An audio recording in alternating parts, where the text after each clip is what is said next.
నమస్కారం JP news కు స్వాగతం. తిరుపతి జిల్లా డక్కిలి మండలంలో దొంగలు రెచ్చిపోతున్నారు.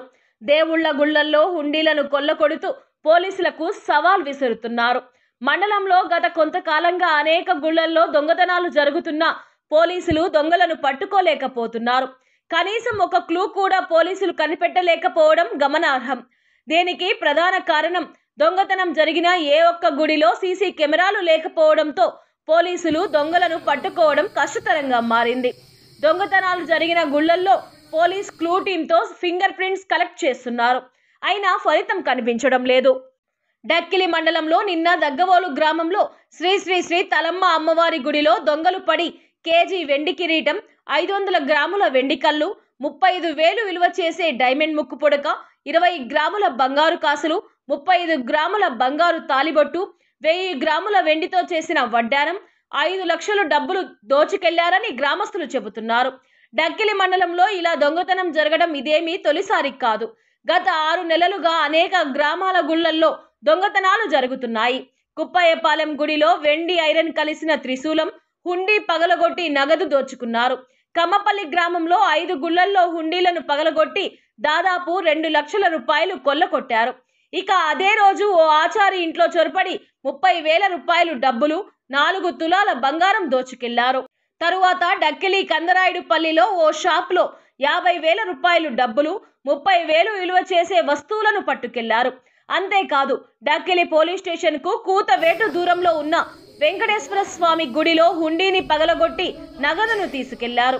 ఇలా అనేక చోట్ల గత 6-7 నెలలుగా దొంగతనాలు జరుగుతున్నా పోలీసులు దొంగలను పట్టుకోలేకపోతున్నారు.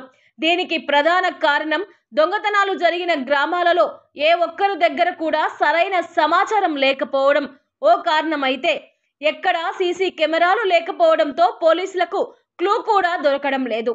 డక్కిలిలో జరుగుతున్న దొంగతనంలో పోలీసులను తప్పు పట్టలేము. ఎందుకంటే వాళ్ళ ప్రయత్నం వాళ్ళు చేస్తున్నారు. కానీ ఇన్ని చోట్ల దొంగతనాలు జరుగుతున్నా ప్రజలను అప్రమత్తం చేయడంలో పోలీసులు విఫలమయ్యారనే చెప్పాలి. ఎందుకంటే ఒక చోట దొంగతనం జరిగితే మరో చోట జరగకుండా ప్రజలను అప్రమత్తం చేయవలసిన బాధ్యత పోలీసులపై ఉంది. కానీ ఇప్పటి వరకు మీడియా ద్వారా గానీ ఏ ఇతర సోషల్ నెట్వర్క్ ద్వారా గానీ ప్రజలకు జరుగుతున్న దొంగతనాలపై పోలీసులు అవగాహన కల్పించలేదనే చెప్పాలి.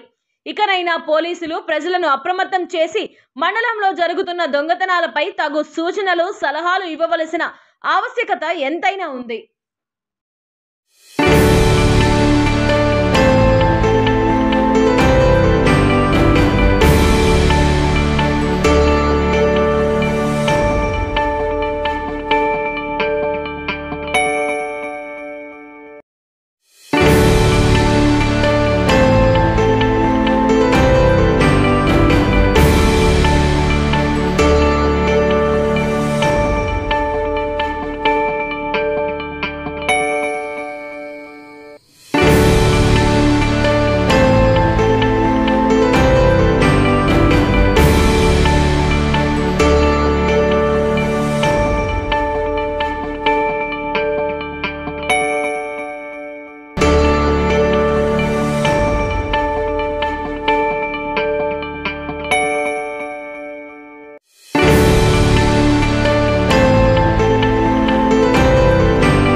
నమస్తే, నా పేరు ఉమామహేశ్వరి.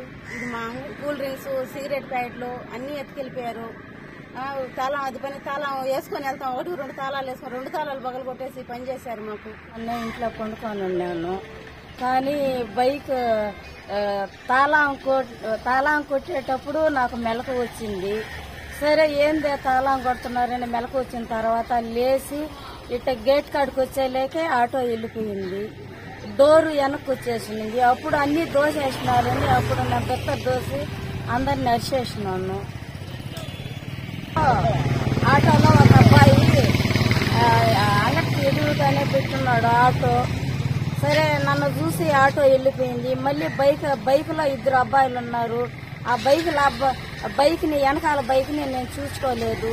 మళ్ళీ ఈ ఆటో వెళ్ళిపోయిన తర్వాత అందరిని అరిసి వచ్చేలేక అప్పుడు ఈ బైక్లో వెనకాల ఉన్న అబ్బాయి వెళ్ళిపోయినాడు. డోర్లోకి వెళ్ళిపోయి అప్పుడు సరుకులు, సిగరెట్లు, మొత్తం కూల్ డ్రింక్స్ మొత్తం ఒక గోతానికి దోసేసినాడు.